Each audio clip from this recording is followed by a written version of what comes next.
जमहूरियत के नाम पे ये सबसे बड़ी नाज़िक रेसी है जो जुल्म कश्मीर में पिछले 78 साल से इन जनरल और 2019 के बाद जब कश्मीर का आर्टिकल 370-35A ख़त्म किया गया है तो कश्मीर को एक ओपन जेल में कन्वर्ट किया गया है। रशीद इंजीनियर जैसे जो कि मेंबर पार्लियामेंट बने हैं उनको भी जेल से बाहर नहीं निकाला गया, झूठे केस बनाए हुए हैं। यासिन मलिक जो एक स्टेज पे इवन भारत के साथ नेगोशिएशन के लिए भी तैयार थे, उनके ऊपर भी जुल्म किए जा रहे हैं। ये दिल्ली की नाज़िक रेसी ये बहुत जालिम हुकूमत है। आज़ादी पसंद कौमों को कोई भी जब्र और ताकत के जोर पर काबू में नहीं रख सकता। आज हम दुनिया को ये बताना चाहते हैं कि मोदी एक आलमी दहशतगर्द है और भारत जैसी नाज़ी रियासत को फिलफौर पाबंदियों के ज़ेरे असर लाना चाहिए। आज हम यहाँ यूनाइटेड नेशंस के जहाँ 80th सेशन चल रहा है उसके बाहर सिख और कश्मीरी बड़ी गिनती में इकट्ठे हुए।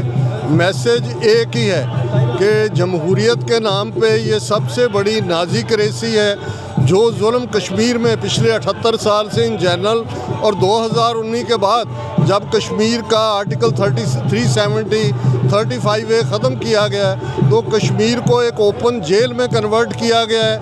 इवन रशीद इंजीनियर जैसे जो कि मेंबर पार्लियामेंट बने हैं उनको भी जेल से बाहर नहीं निकाला गया, झूठे केस बनाए हुए हैं। यासिन मलिक जो एक स्टेज पे इवन भारत के साथ नेगोशिएशन के लिए भी तैयार थे, उनके ऊपर भी जुल्म किए जा रहे हैं। यंग कश्मीरी लड़कों को घरों से उठा के वैसे ही फेक स्टेज एनकाउंटर किए जा रहे हैं जो पंजाब में 80s और 90s में दौरा था। तो हमारी टुगेदरनेस ये मैसेज है। एक बात का ध्यान रहे कि ये दिल्ली की नाज़िक रेसी ये बहुत जालिम हुकूमत है और हमें इकट्ठे होके, जैसे बेंजामिन फ्रैंकलिन ने एक बार कहा था, we all must hang together otherwise we will be hanged separately.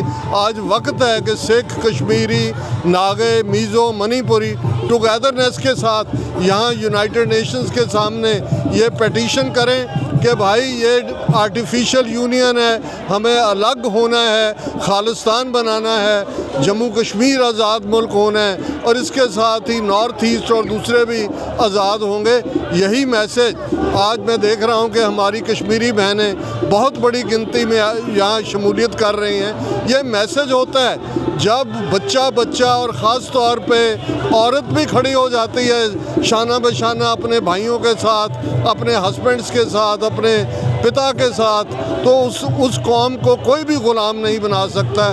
Khalistan जिंदाबाद, कश्मीर जिंदाबाद। आज हम सब लोग यहाँ यूनाइटेड नेशंस के सामने जमा हैं, हमारे सिख बहन भाई, हमारे कश्मीरी बहन भाई, ताकि हम अक़वामे आलम को ये बता सकें कि आज़ादी पसंद कौमों को कोई भी जब्र और ताकत के ज़ोर पर काबू में नहीं रख सकता। और हम कश्मीरी गुज़श्ता 78 सालों से अक़वामे मुत्तहिदा की हक़ ख़ुद इरादियत की जो करारदाद है उस पर अमल पैरा होने के मुंतज़र हैं। और आज हम दुनिया को ये बताना चाहते हैं कि मोदी एक आलमी दहशतगर्द है और भारत जैसी नाज़ी रियासत को फिलफौर पाबंदियों के ज़ेरे असर लाना चाहिए। और हमारी अमरीकी सदर डोनाल्ड ट्रंप को अमन की जो वो काविशें पूरी दुनिया में कर रहे हैं उस हवाले से मसला कश्मीर के हल के लिए अपना किरदार अदा करना चाहिए। और हम कश्मीरियों को अक़वामे मुत्तहिदा की करारदादों के मुताबिक हक़ ख़ुद इरादियत मिलना चाहिए।